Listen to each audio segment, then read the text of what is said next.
자, 오늘 저는 여러분들과 함께 나눌 말씀의 제목은 나는 세상의 빛이니. 나는 세상의 빛이니입니다. 오늘 본문의 말씀은 요한복음 8장 12절입니다. 요한복음 8장 12절입니다. 요한복음 8장 12절에 보면 예수께서 또 일러 가라사대 나는 세상의 빛이니 나를 따르는 자는 어두움에 다니지 아니하고 생명의 빛을 얻으리라. 여기 예수님 말씀하십니다. 나는 세상의 빛이니. 이것은 세상적인 그런 표현에 의하면 은유법이에요. 은유법. 흔히 시에서 사용되는 말인데요. 은유란 무엇인가 하면 어떤 대상을 빌어서 나를 감추고 어떤 대상을 빌어서 나를 나타내는 거예요. 그래서 다른 대상을 통해서 내가 어떤 존재라는 사실을 이야기하는 거예요. 그래서 예를 들어서 내 마음은 호수요라고 하면 내 마음은 뭐예요? 호수. 호수를 가지고 내 마음을 얘기하는 거예요. 그래서 이 간접적이고 암시적인 방법으로 내가 누구다라고 하는 사실을 이야기하는 것이죠. 그 다음에 성경에 보면 예수님께서 성경에 보면 하나님에 대해서 하나님께서 당시에 선포하실 때에 쓰시는 게 있어요. 나는 무엇이다 라고 하는 표현이 나오거든요. 여기서도 예수님께서는 그 방식을 빌어서 말씀하셨어요. 나는 세상의 빛이니. 그러므로 나는 세상의 빛이다라고 하는 말은요, 그 빛의 속성을 통하여 예수님이 어떤 분이신지, 그 당신이 어떤 분이신지를 조금 더 신선하고 조금 더 강렬한 방법으로 우리에게 어필하고 계시는 거예요. 자, 그렇다면은 왜 예수님은 당신을 빛이라고 하셨을까요? 왜 빛을 통해서 당신을 우리에게 알리셨을까요? 여러분, 빛의 속성이 무엇입니까? 빛의 속성은 환하다. 환하면 왜 좋죠? 잘 보여서. 맞아요. 빛은 우리에게 우리가 가야 할 방향을 알게 하죠. 어디로 가야 할지를 알게 합니다. 그러나 빛의 속성 중에서 가장 중요한 것이 있어요. 그 뭐냐 하면, 그 가장 중요한 속성은 뭐냐 하면 생명을 주는 것입니다. 생명을 주는 거예요. 이 세상에 있는 모든 식물이 빛이 없으면 죽어요. 살 수가 없습니다. 그러므로 빛이라는 말은요, 생명의 근원이라는 거예요. 생명이 여기서 기원되어지고 생명이 이것으로 말미암아 자라날 수 있다는 것입니다. 그러므로 예수님께서 나는 생명의 빛이다라고 하시는 말씀은 그 예수님 당신이 뭐라고요? 생명의 시여자시라는 사실을 이야기하는 것입니다. 당신 자신이 생명의 근본이라는 사실을 이야기하고 계시는 것입니다. 예수님 당신이 우리의 생명이시라고 말씀하시는 거예요. 그리고 한마디로 다른 말로 또 이야기하면 당신이 우리에게 생명을 주신 창조주라고 이야기하고 계시는 것입니다. 요한은 그 사실을 언급했어요. 요한복음을 시작하면서 언급을 했는데 요한복음 1장 1절로 4절 보면 이렇게 말씀합니다. 태초에 뭐가 계셔요?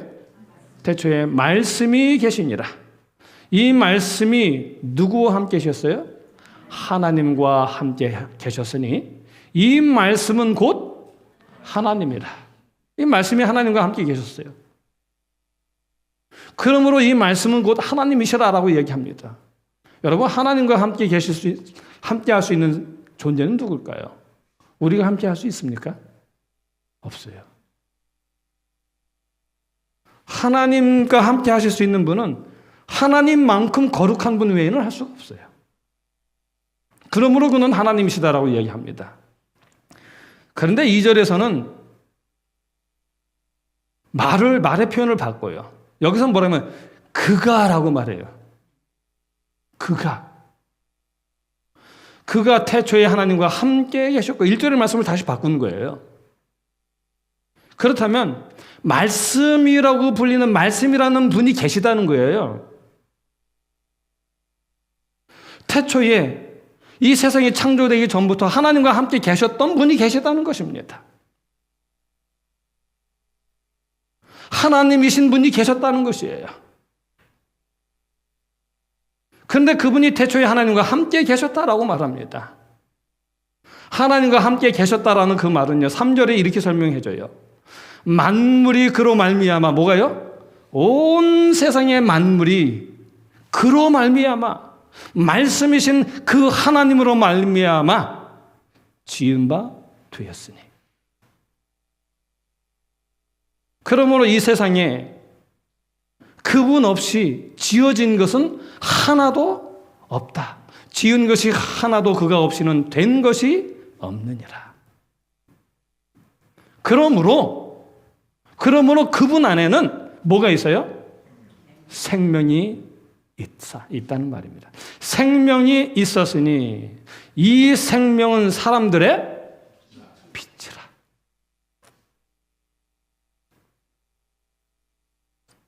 그러므로 예수님께서 나는 세상의 빛이다 라고 말씀하신 것은 뭐냐 하면, 얘들아, 너희의 생명이 내게 있다는 것입니다.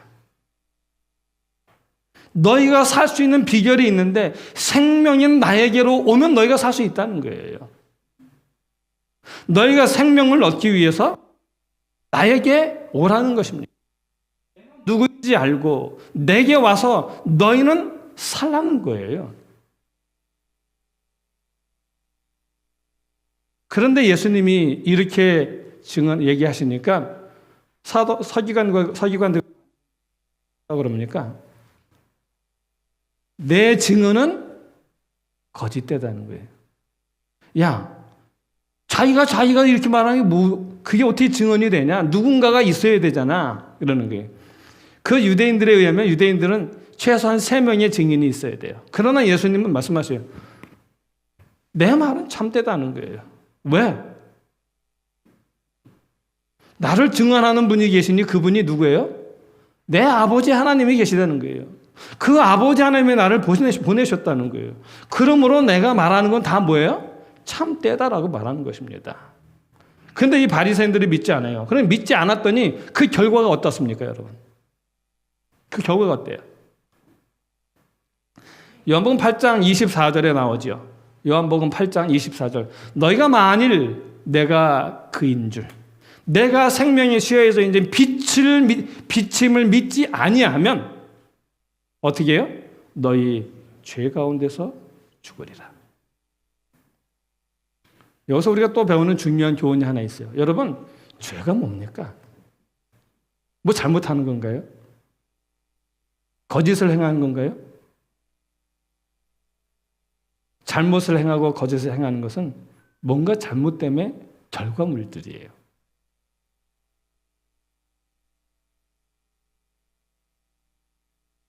이 예수님이 8장에서 이 바리새인과 서기관들과 계속 논쟁하세요. 야, 나도 너희가 아브라함의 후손인 줄 아는데, 야, 아브라함은 그렇지 아니했어. 근데 너가 나를 죽이려고 하는 거 보니까 너는 아브라함의 후손이 아니야. 라고 얘기하셔요. 그렇죠? 우리가 2주 전에 함께 살펴본 말씀이에요. 너희 하는 거 보니까 너희 아비 마귀에게서 났거나 마귀가 하는 거 똑같은 거 보니까 너희가 뭐예요? 독사의 자식이구나 라고 말하는 거예요. 죄는 뭐냐면요, 하나님을 믿지 않는 게 죄예요. 우리가 하나님을 믿으면, 우리 아버지가 하나님이면 우리가 뭘 할 거예요? 아버지의 일을 할 것이고, 우리가 하나님 믿지 않냐고 마귀가 우리의 아버지면 우리가 누구의 일을 할 거예요? 마귀의 짓을 할 거예요. 여러분, 기억하시기 바랍니다. 우리가 구원받지 못한다면 내가 이 세상에 얼마나 나쁜 일을, 얼마나 죄를 많이 지었느냐 때문에가 아니라 내가 하나님을 진실히 섬기지 못하고 정말로 하나님을 신실히 온 마음을 다하여 섬기지 못했기 때문에, 믿지 못했기 때문에 구원받지 못하는 거예요. 우리가 용서받지 못할 죄는 하나도 없어요.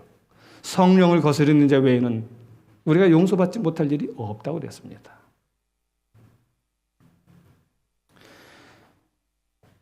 자, 그래서 내가 생명의 근원임을 너희가 알면 살려니와, 내가 생명의 근원임을, 내가 빛임을 너희가 알지 못하면 너희는 죽을 수밖에 없다는 거예요. 여러분, 빛이 없어도 살 수 있어 라고 하면서 여러분 이 식물 갖다가 햇빛을 다 차단해봐요. 어떻게 되겠어요? 결국은 죽는 거예요. 하나님이 심판해서 죽는 게 아니라요, 결국은 그냥 죽게 돼 있어요. 하나님은 우리를 살리려고 하시죠. 우리를 죽이려고 심판하는 분이 아니에요. 우리가 이런 말씀을 통해서 우리 하나님이 어떤 분이신지를 우리가 좀 깊이 생각할 수가 있어야 됩니다. 그래서 예수님이 이렇게 말씀하셨어요. 요한복음 5장 38절로 40절, 39절로 40절. 너희가 성경에서, 어디에서요? 성경에서 영생을 얻는 줄 생각하고 성경을 연구하거니와 이 성경이 곧 내게 대하여 증언하는 것이니라. 그러나 너희가 영생을 얻기 위하여 내게 오기를 원하지 아니하는도다. 이 요약하면요, 성경에서 영생을 얻는 줄 알고 너희가 성경을 열심히 연구한다는 거예요. 너희가 금식하며 너희가 성경을 연구한다는 거예요. 밤낮으로 연구한다는 거예요. 그런데 예수님은 그런 거예요. 참 희한하다 그러는 거예요.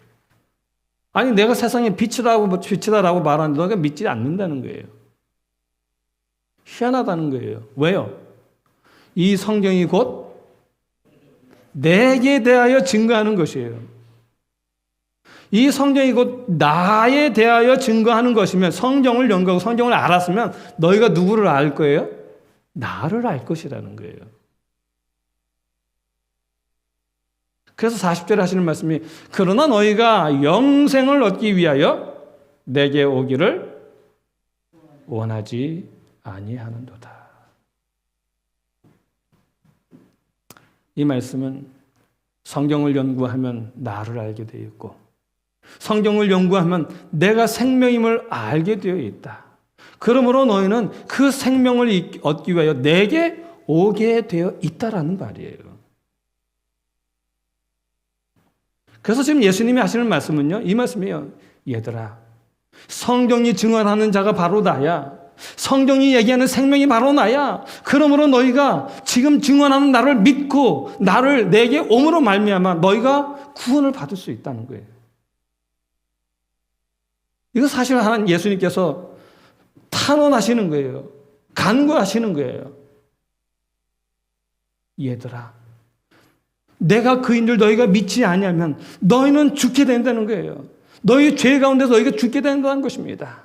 그러므로 내가 그인 줄 너희는 깨닫고 그리고 내게로 와서 죽지 말고 살라는 거예요.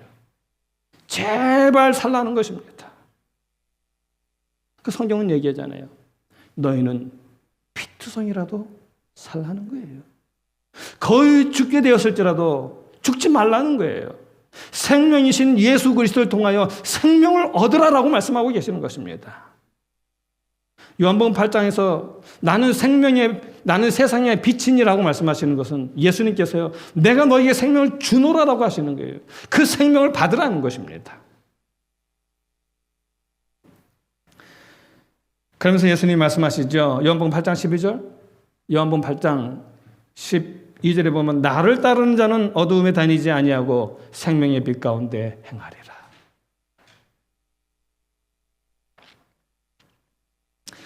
또 예수님이 산상설교에서 이렇게 말씀하셨어요. 마태복음 5장 14절입니다. 너희는 세상의 빛이라. 하나님 말씀하셔요. 너희는 세상의 빛이 되어라가 아니라 너희는 세상의 빛이라는 거예요. 하나님의 자녀는 이미 세상의 빛이에요. 아까도 말씀하신 것처럼 빛은요, 세상에 뭔가를 구별할 수 있도록, 분명히 알 수 있도록 해주는 게 빛이에요. 그게 빛의 역할이에요. 너희는 세상의 빛이라. 우리는 빛 자체가 아니잖아요. 우리는 그리스도의 빛을 받아서 반사하는 빛들입니다. 그러므로 예수님께서 당신이 세상의 빛이라고 말씀하셨는데 우리에게도 세상의 빛이라고 말씀하셔요. 그 빛을 당신의 빛 속에 우리를 포함시켜서 말씀하고 계시는 거예요. 그렇다면 오늘 우리는 이 세상을 향하여 어떻게 세상의 빛이 될 수 있을까요?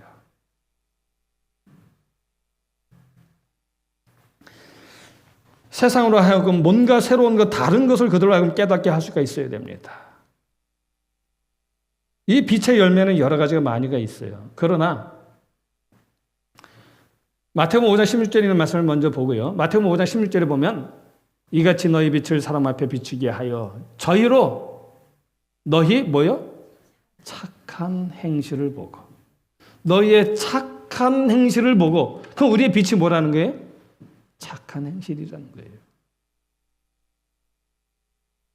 빛의 아들로서 나타난 빛의 열매입니다.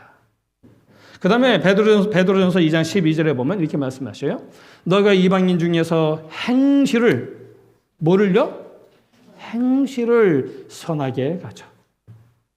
너를 악행한다고 비방하는 자들로 하여금 선한 일을 보고 권고하시는 날에 하나님께 영광을 돌리게 하려 함이라. 우리는 우리를 향하여 악행한다고 비방하는 자들까지도 그들로 하여금 하나님을 알고, 그렇죠? 우리의 선한 일을 통하여, 행실을 통하여. 그 대표적인 사람이 우리가 잘 아는 것처럼 스데반 집사님. 돌에 맞아 죽으면서도, 그렇죠?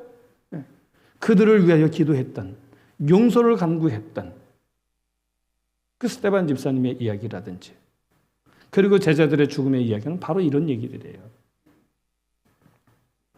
자, 그렇다면 오늘 우리가 어떠한 행실을 통하여 그 빛을 세상에 드러낼 수 있을까요?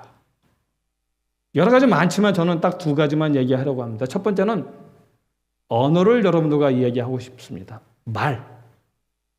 잠언 15장 1절에 보면 이런 말씀이 있어요. 잠언 15장 1절, 그 다음에 15장 23절, 18장 21절에 이렇게 있는데요. 유순한 대답은 뭐를 쉬게 해도요? 분노를 쉬게 하여도. 그러면 말이 참 중요하네요. 그렇죠? 그 다음에 또 하시는 말씀이 과격한 말은 무슨 말은요? 과격한 말은 노를 격동하느니라.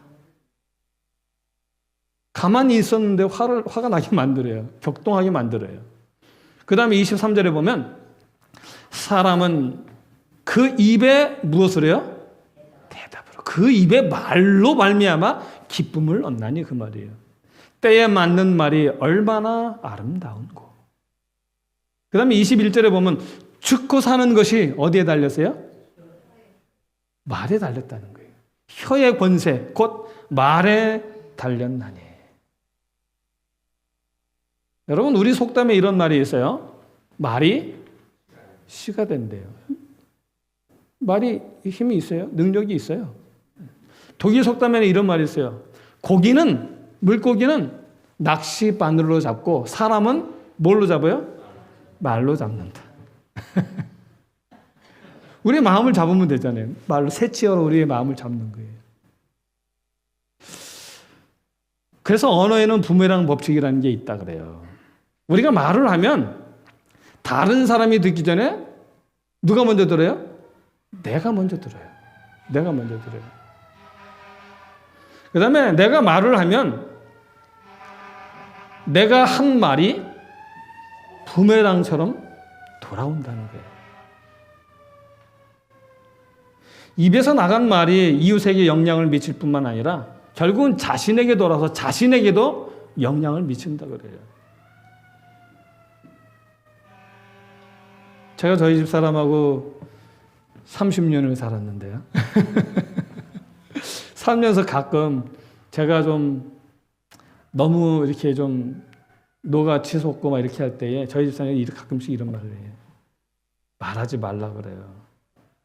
결국은 그 말 때문에 제가 더 분노하게 되고, 그리고 결국은 당신만 안 좋아져 라고 이렇게 말을 해요.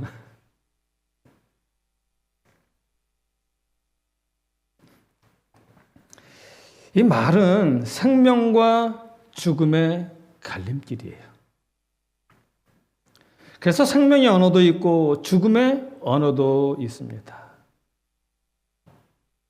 그러므로 빛의 자녀들, 하나님의 자녀들로서 우리는 이웃을 살리는, 그리고 나를 살리는 아름다운 선한 말을 해야 합니다. 여러 가지 많은데 왜 이걸 하냐면 이게 제일 중요하거든요, 또. 자, 여러분, 물에도 우리가 마시는 물이요. 물에도 감정이 있을까요?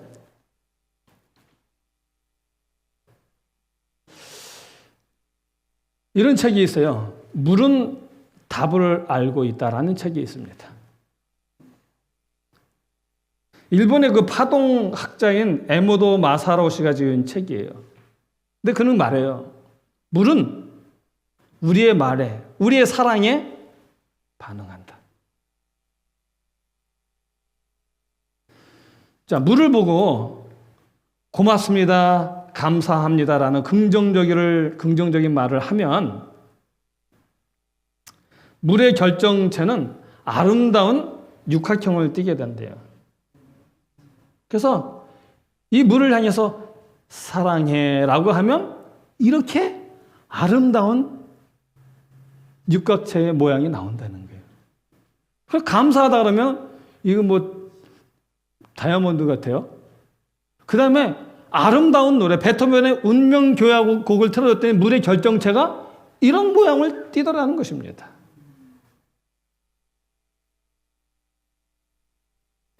그런데 반대로 우리가 물을 향해서 심한 모욕의 말, 부정적인 말, 안 좋은 말, 욕을 하면 물의 결정체가 이렇게 된대요. 어휴, 망할 놈 같으니라고 이러니까 이렇게 됐고요. 이런 멍청한 거, 바보 같으니라고 했더니, 부정적인 말을 했더니 이렇게 바뀌었대요.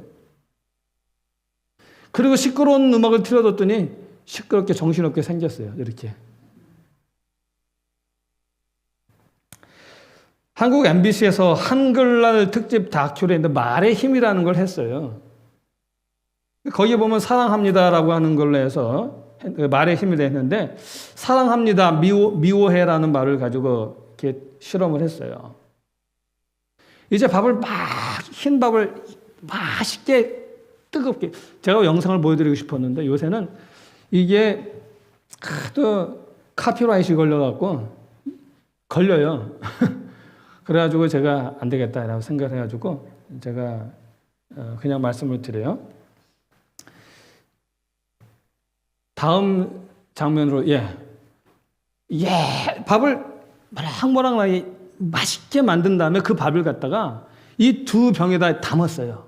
그리고 한쪽 병에는 고맙습니다, 감사합니다, 사랑해라고 하는 좋은 말만 하도록 하는 병을 하나 만들었고요. 하나 쪽은 에이 짜증나 라고 하면서 부정적인 말, 미워해, 싫어, 뭐 이런 말들만 하도록 하고 MBC에 있는 아나운서들에게 나눠줬대요. 그리고 시간이 날 때마다 말을 하라고 그랬대요. 그래서 한쪽 병에는 늘 사랑해, 고마워, 감사해 라는 말을 하게 했고요. 한쪽에는 짜증나, 아이씨 찔나 뭐 하면서 이런 부정적인 말을 계속하게 했다는 것입니다. 그렇게 한 달 동안 했더니 어떻게 됐을까요? 이렇게 바뀌었어요. 이렇게 바뀌었습니다. 한 달 후에 보니까 둘 다 곰팡이가 났어요. 그런데 좋은 말을 해준 고맙습니다의 병의 쌀밥에는 하얗고 뽀얀 곰팡이가 생겼고요. 비교적 예쁜 상태를 유지했고 냄새가 그냥 구수한 누룽지 같은 냄새가 났대요. 그런데 짜증나 이렇게 해서 부정적인 말을 계속하게 했던 그 밥은요, 보시는 것처럼 꺼먹고 안 좋은 곰팡이, 그리고 냄새가 지독한 그 냄새가 나는 곰팡이가 나면서 완전히 이렇게 썩어버렸답니다.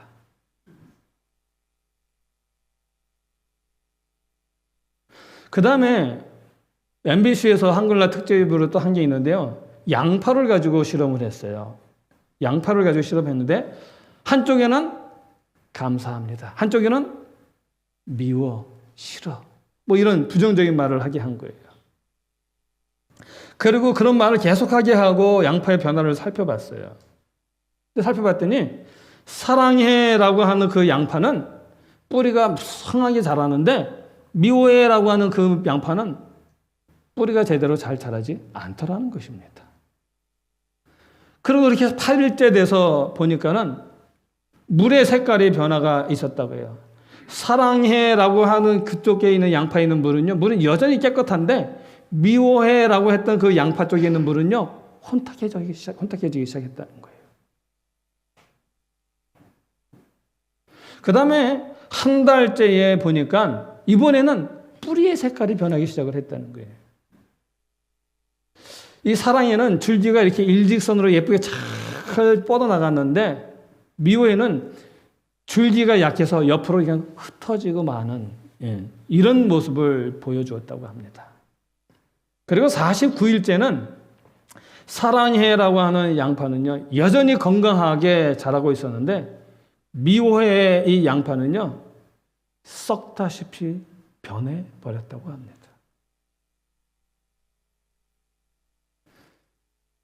참 신기합니다.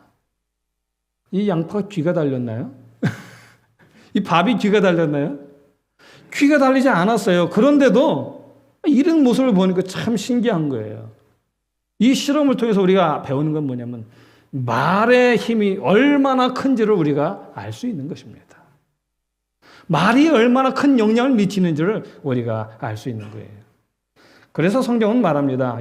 잠언 18장 21절 읽었던 말씀인데요. 죽고 사는 것이 어디에 달렸어요? 혀의 권세에 달렸나니. 그 말을 보면 그 사람이 어떤 사람인지를 알 수가 있거든요. 영감의 걸 자녀에게 보내는 권면에 보면 562페이지에 보면은요, 이렇게 기록을 해놨습니다. 날마다 시간마다 나의 말이, 날마다 시간마다 나의 말이 하늘의 천사들에게 어떻게 들릴 것인가? 그 말은 아로새긴 은장반의 금사과와 같은가? 혹은 상처를 입히게 하는 폭풍과 같은가라고 그대 스스로 뭐하라고요? 자문하라고요. 그래서 이렇게 말합니다. 말을 조심하고 세련된 예의 범절과 상냥함을 개발하라. 그렇습니다. 오늘 내가 하는 무심코 하는 그 한마디가 하늘의 빛을 세상에 비출 수도 있고요. 그리고 사망의 빛을 비출 수도 있음을 기억하시기 바랍니다. 빛의 아들답게, 빛의 자녀들답게 우리가 살아가면 좋겠습니다. 세상을 향하여 무엇이 다른지를 보여주는 아름다운 빛들이 되시길 간절히 바랍니다. 그 다음에 두 번째입니다. 두 번째는 뭐냐면 항상 기뻐함으로 세상의 빛이 될 수 있습니다. 우리가 잘 아는 말씀이죠. 데살로니가전서 5장 16절 17절이요. 항상 기뻐하라. 쉬지 말고 기도하라. 그리스도인 가정 430페이지에 보면 이런 말씀이 있습니다. 그리스도인 가정 430페이지에 보면 매일의 생활의 혼란과 번민이 그들의 마음을 괴롭히고 그대의 표정에 구름이 서리게 하는 것을 뭐 하지 말라고요? 허용하지 말라. 생활이란 우리들이 만드는 데 따라 결정된다. 그러나 만약 우리가 사물들의 밝은 면만을 찾는다면 우리는 우리를 즐겁고 행복하게 하기에 충분한 것들을 발견하게 될 것이다.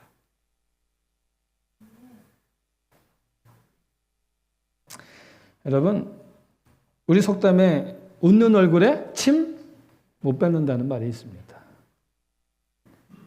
만약 우리가 미소를 보낸다면 그 미소는 다시 부메랑이 돼서 우리에게 돌아오는 거예요. 여러분, 가만히 있는 사람에게 웃으면서 하이 해봐요. 어떤 사람은 아닌 사람도 있긴 있더라고요. 근데 저거는 그냥 무심결에 아무렇지도 않고 지나가는데 갑자기 여기서 앞에서 누가 이렇게 웃어주잖아요. 그러면 저도 모르게 웃으면서 마음속에 되게 미안해요. 내가 먼저 아는 척 할 걸. 내가 먼저 하이 할 걸.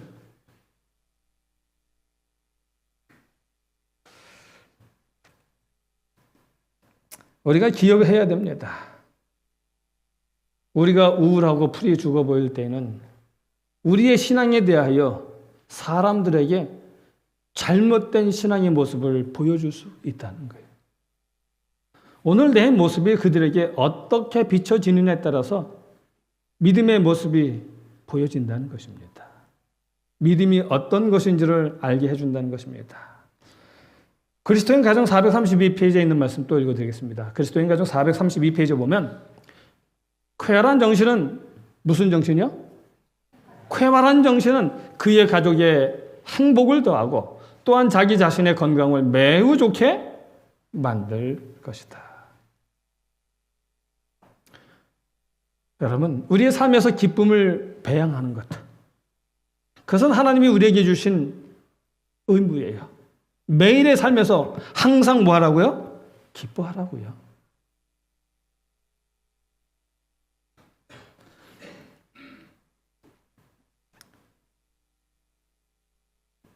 시간이 많이 갔으므로 제가 좀 다른 것들은 좀 생략하면서 사무엘상 8장 20절에 있는 말씀을 좀 보겠습니다. 그 전에 요한일서 3장 18절에 보면 요한일서 3장 18절이요. 거기 보면 그 전에 자녀들아 우리가 말과 혀로만 사랑하지 말고 오직 행함과 진실함으로 하자. 자, 그럼 이제 사무엘상 8장 20절입니다. 우리도 뭐와 같이요? 열방과 같이. 우리도 열방과 같이 우리 왕이 우리를 다스리며 우리 앞에 나가서 우리의 싸움을 싸워야 할 것이니라. 여러분, 이스라엘 백성들의 잘못이 뭡니까? 이스라엘 백성들이 왕을 구하고 있어요. 그들의 잘못이 무엇입니까? 가장 큰 잘못이 무엇입니까? 그것은 뭐냐면 열방과 같이 데려간 거예요. 하나님은 열방과 같이 하지 말라 그랬거든요. 그런데 그들은 아닙니다. 하나님, 우리가 살면서 보니까 열방과 같이 돼야 돼요. 그래야 제대로 살 수가 있어요. 라고 하는 거예요. 세상의 지혜는 열방같이 돼야 됩니다. 하나님 그러는 거예요. 세상의 제도 속에서 튀지 않고 그들과 그 속에서 무난하게 가야 됩니다. 안 그러면 우리 왕따당해요. 하나님이라고 말하는 거예요. 지금. 세상 사람들의 습관과 풍속을 따르기를 원했던 것이 그들의 가장 큰 잘못이에요. 여러분, 왜 하나님이 아브라함에게 그 친척 아비집을 떠나라고 했을까요? 왜 그랬을까요? 하나님께서 아브라함에게 당신의 이 복음의 위대한 사업을 맡기셨어요. 그렇죠? 그 위대한 복음을 맡기셨기 때문에 그가 그 위대한 복음을 감당할 만한 합당한 자격을 갖추도록 하는 일이 중요했어요. 그래서 하신 일이 뭐냐면 내 친척 아비집을 떠나라는 거예요. 왜요? 그가 살았던 그의 초기의 생애에 그 삶에 그의 영향을 미친 모든 환경과 그 모든 사람들과 교제로부터 떠나야만 그가 하나님의 그 사업을 감당할 만한, 복음을 감당할 만한 합당한 사람이 될 수 있기 때문에 그래요. 그가 어려서부터 자라났고 정들었던 그 친구들, 그 가족들, 그 환경들, 그가 누리던 그 모든 것들로부터 떠나야만 했습니다.